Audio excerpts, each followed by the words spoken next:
Hey friends, welcome. Got a Thrustmaster T80 Ferrari wheel and wondering how to use it on PC? Let us talk about it. So guys, plug in the wheel via USB and connect the T80 to your PC. It doesn't need any external power. Switch it to PS3 mode, flip the slider on the base of the wheel to PS3 mode. This is the only mode that works correctly on PC, even in this year. After that, on Windows 10 or 11, the T80 will show up as a generic game controller. You can confirm this by going to Control Panel, Devices and Printers, and right-click T80 Game Controller Settings.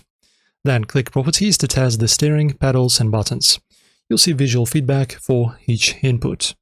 Launch your game and go to the Controls menu.